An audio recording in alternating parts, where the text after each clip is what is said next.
What's up guys, welcome back to the channel. A few weeks ago I've shared with you this track, which I created completely inside of Reason, and I got a few requests to have some sort of breakdown to try to explain my thought process, my workflow, and some of my decision while making this track. So today what I wanted to do in this video is to have some sort of a deconstruction of the track, walk you through in some of the elements, explain why I choose this track over the others, and just give you an overview of how I create my track. I really hope you'll enjoy it and learn something today, so let's jump into Reason. We are here in Reason with the project open, and this is the file I've shared with you a couple of weeks ago, which is basically an old school trance track made completely inside of Reason using the Reason racks. And just before I start, I want to clarify one thing, that when I make music, I don't always start the same. I don't have a standard process or the same templates or using the same preset.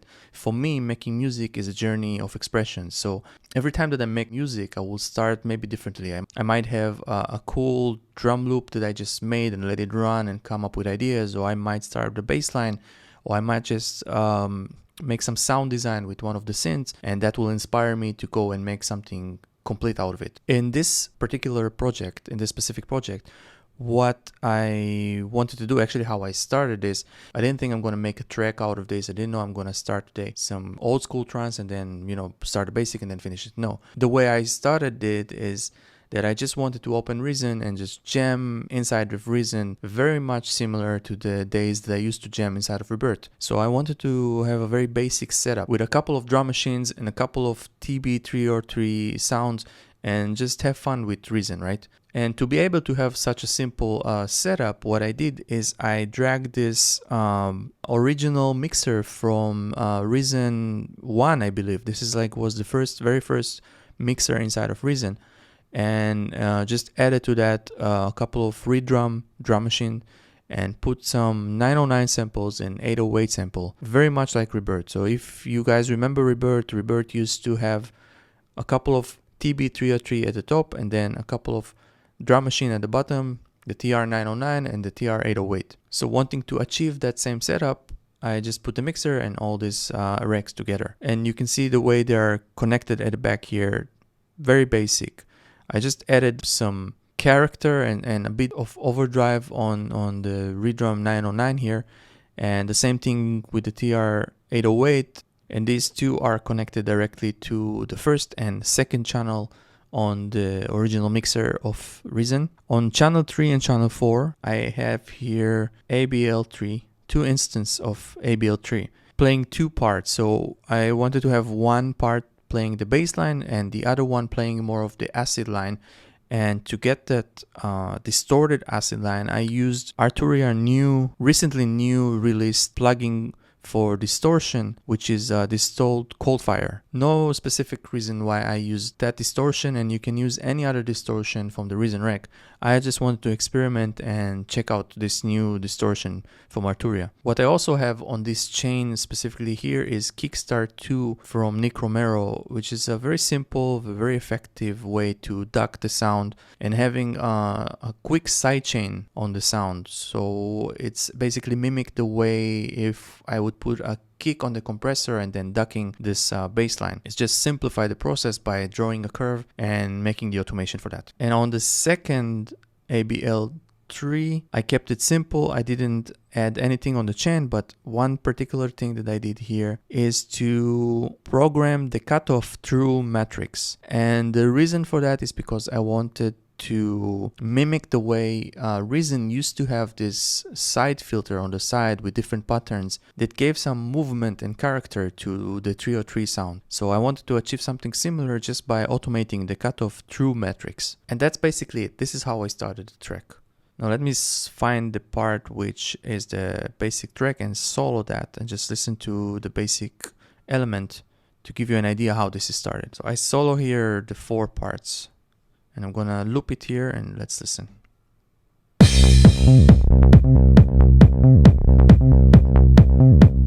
just need to start from here actually.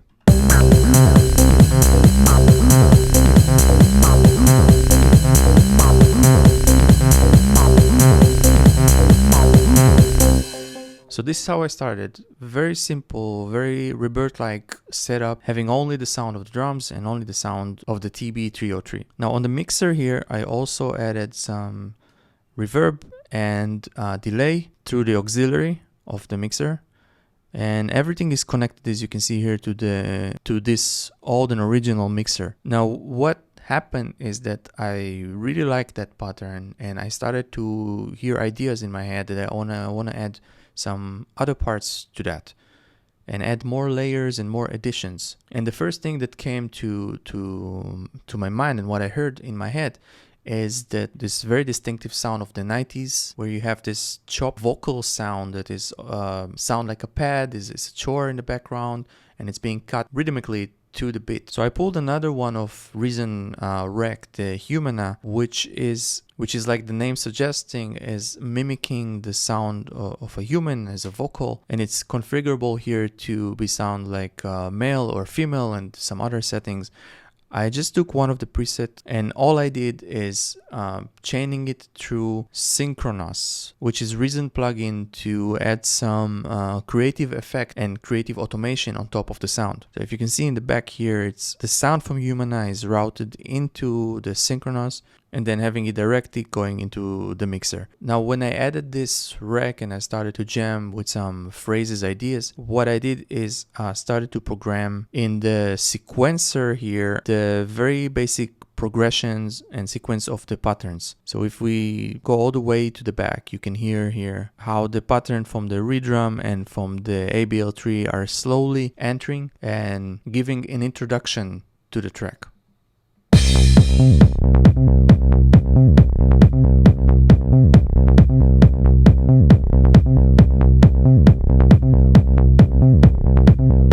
So slowly building on this pattern, and let's go back to the rec view and unsolo this specific track. You can hear here in the progression also how I'm slowly introducing the sound from Humana.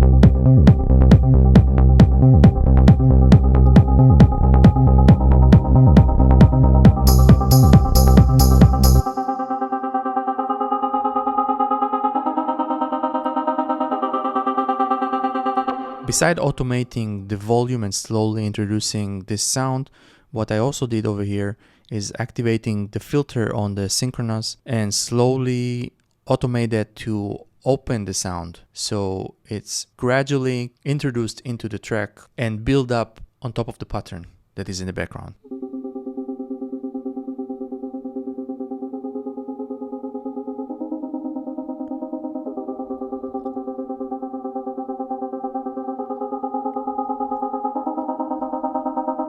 Using both the volume and the filter, it's like we're bringing the sound from nowhere into the experience of the music.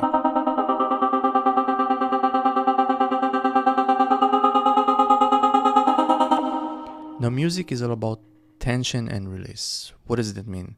You build some tension, you have a build up, and then you need to release that tension. So when I build the tension with this vocal being chopped like that and open slowly with the volume and the filter, we need to release it somehow. And if I solo the track over here, and we will go back to the sequencer, and let me move the head over here and play it again, so you can see how the tension is built up and now it's also released at this specific point here on the 17.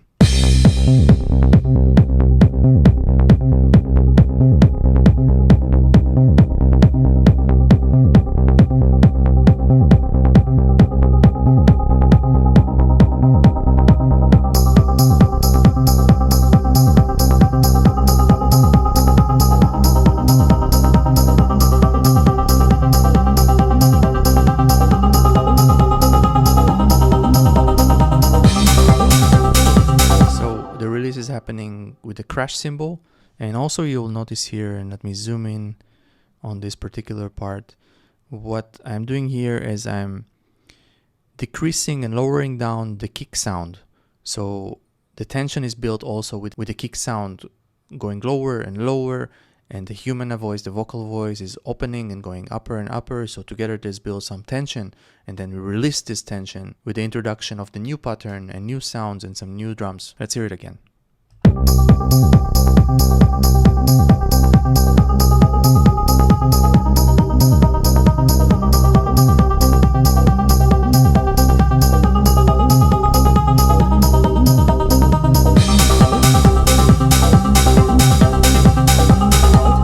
Part of the release, I'm also introducing here a new synth layer,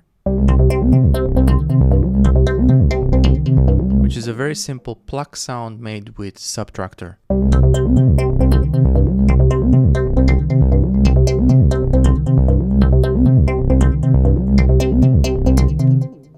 Now at this point, what I usually do is I build the overall progression of the track. I try to kind of tell a story with the track, right? We have the introduction, we have the release, and then we have a drop in the middle after, and then we slowly build the track with ideas. And while doing this, I'm also adding extra sounds, extra layers. For instance, we have here part of the build-up, also sound that wasn't in the original two redrum racks that I used, and that is a bit of percussion. It's a tambourine, if you can hear it coming at this point.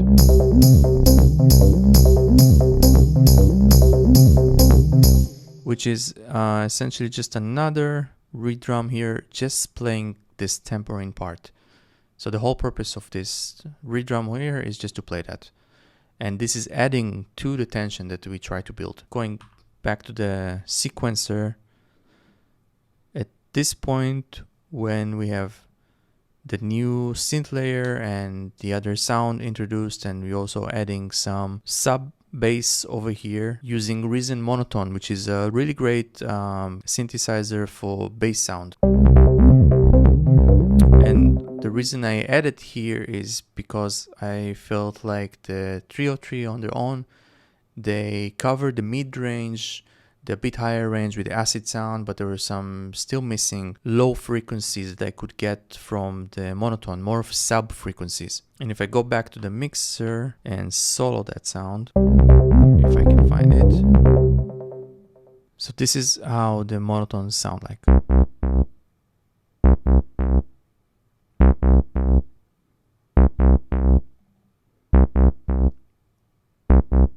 Essentially just adding those sub-frequencies that were missing, I felt, from the main bassline, from the TB303. So now that I had this section running,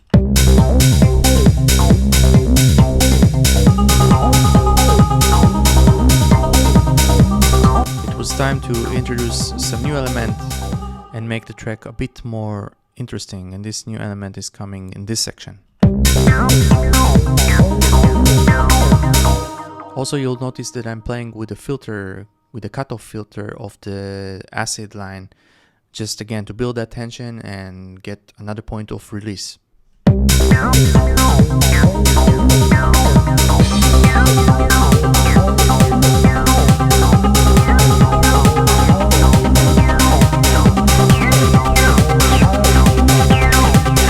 So in this point, I'm introducing the super saw sound, which is another very distinguished sound of the 90s. And one of the synths that I really like to use to make this sound, surprisingly, is Thor, another old school synthesizer from Reason, which I think sound very suitable for this type of track. It has some, I know it's a digital, it's a virtual synth, but it has some analog character, and I don't really care that this is a virtual. For me, it's doing the job. And this is how it sounds. It's very simple to program inside of Thor. What I'm doing is using here two instances of the multi-oscillator, and as you can see here on the multi-oscillator, you have a detune mode. And a super saw, if you don't know what it is taking a few oscillators, layering them on top of each other, and just tweaking the tunes here and there, the distance between one sound and another, which create this rich sound and sound something like this.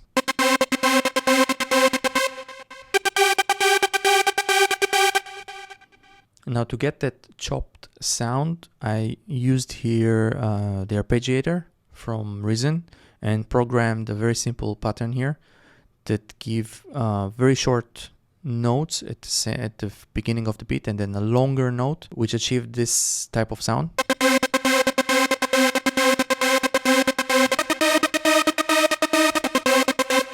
And of course adding on top of it delay and reverb just to make the sound more rich and played in the space. So in the sequence, I'm not immediately introducing the sound, I'm playing with the cutoff filter to slowly build the tension.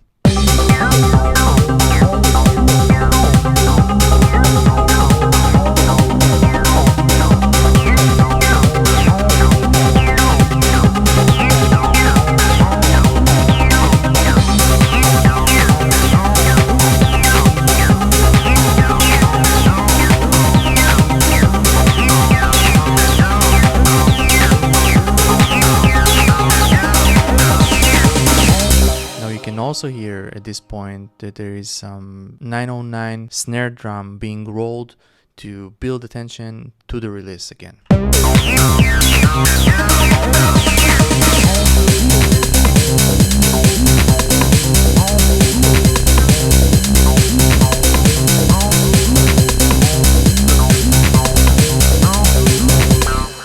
At this point we are still not at the drop, we are still telling the story of the track, we're still building up into something, so we're introducing more sound, more drum sounds, a bit more layers, and just slowly, organically, naturally progressing the track towards something.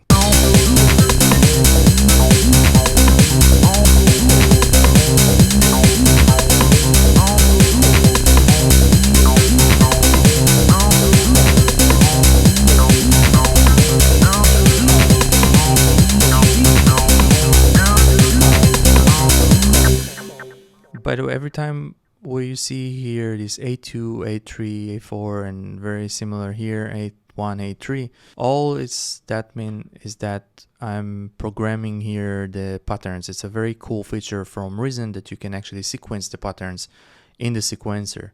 So you can do that just by right click on the pattern and then say edit automation, and then you will see this lens created here under the rec, whichever rec you have with automation, and then you can sequence the patterns the way you want.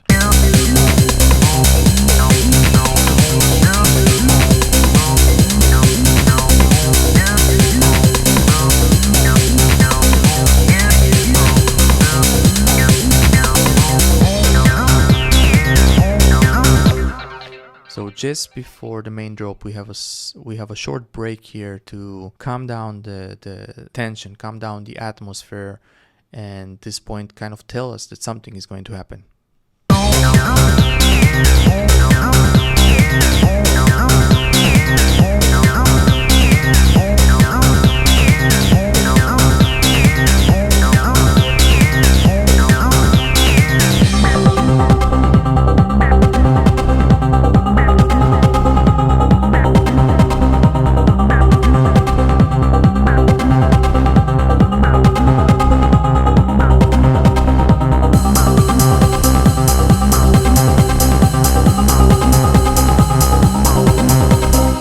Another thing I want to point here is, as you can see, there are not so many tracks in this song, and I could of course added more layers, more sound, and a bunch of other things throughout. But I think that back then in the 90s, we didn't have such powerful sequences. We didn't have all the synthesizer, we didn't have all the sounds. So tracks used to sound more minimalistic, more simple. So when you try to achieve that sound, this old school sound of trance or Goa or techno from back then, you need to think about this stuff. You need to think about the simplicity of how the track is constructed, of the elements, of the constraints that you had back then, and how you bring that same constraint into modern production and try to avoid putting too many stuff on top of each other.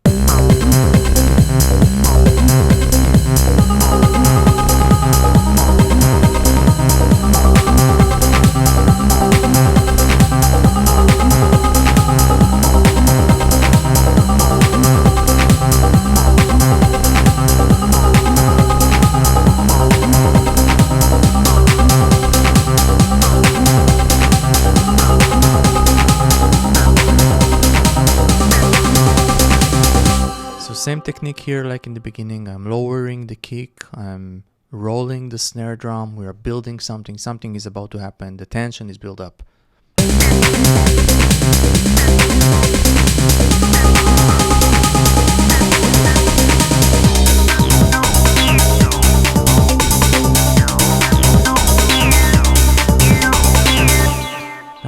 This part, which is kind of a breakbeat, is unexpected, is coming out of nowhere, and it brings some interest to the track. You don't expect to have this kind of flow, chill, two-step rhythm, not related to the overall track, but it's still connected. It still put us in the story of this specific track.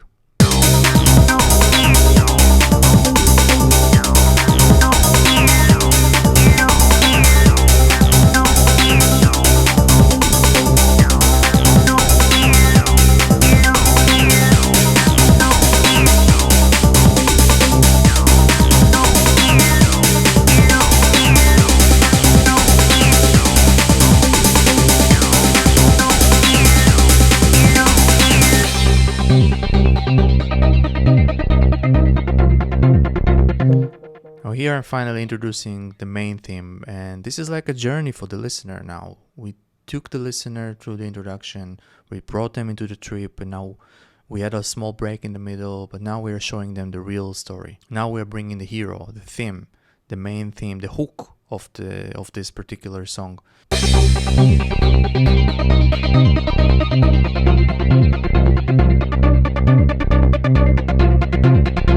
But we don't put it directly in their face. We build up this theme with, we build up this hook with introducing it slow again with the same technique. Cutoff is slowly opening. Think about it like a show in the theater. Slowly you move the curtain. Slowly you see who is the hero. You introduce the hero to the crowd. Music is a storytelling like any other art form.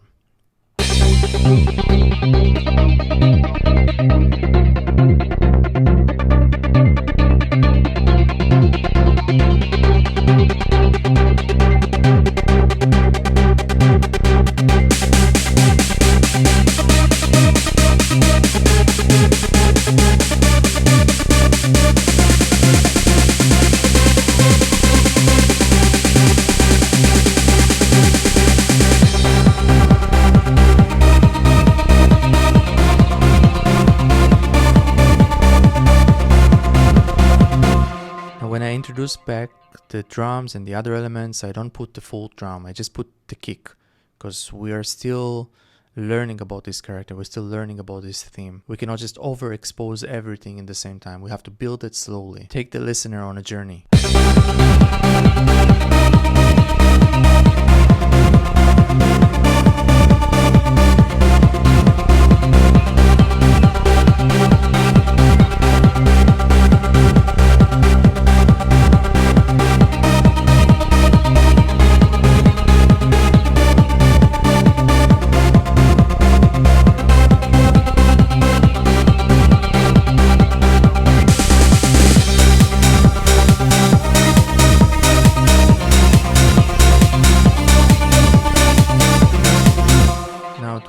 More interest to the story, now we're introducing some supporting character. We have this lead, which is just a preset from Europa, another Frisian synthesizer. I didn't do much with this lead sound, I just picked a preset and just play some melody that can support the main melody and sound like this.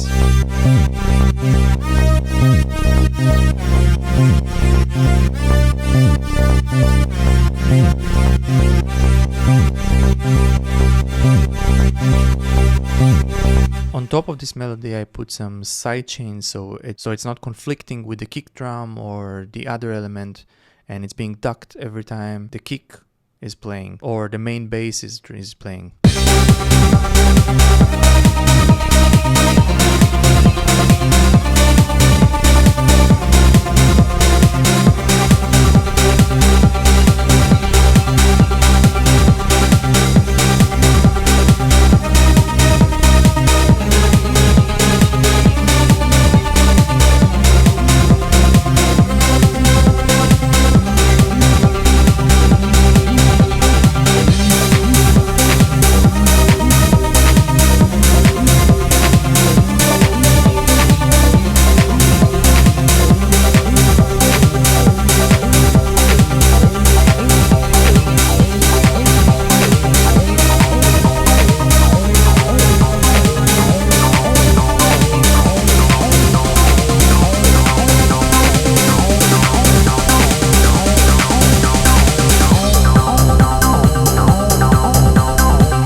begin the story by tying it back to the beginning. So taking the same elements of the beginning, putting them at the end, a bit different, but still a reminder of how we started this journey, and moving the listener to the horizon, transitioning to the end of the story, where our main character is slowly fading away in the horizon.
At one point I want to clarify, when I work on something like this, I don't think about all this concept and ideas I just share with you. I can only understand this backwards when I deconstruct the track. Because when I'm building this, I'm trying to focus more of self-expression. I'm trying to feel the tension, I'm trying to feel the release, I'm trying to be inside the journey. I don't really think about the journey, I don't really think about the process. I'm being part of the process. And for me, this is very important. Music for me is not something very calculated, very scientific. At the beginning of it, at least, it's have to be something that expressed from you, something that coming from your heart, something that you trying to tell something, but without thinking about it, just letting it come out from you as an expression. That's all for today. I really hope you enjoyed the session and learned something new. Thank you so much for watching. If you have further questions, please leave them in the comments below. And if you like the video, don't forget to press the like button. And if you want to see more of this content, you can also subscribe to my channel. And I hope to see you next time.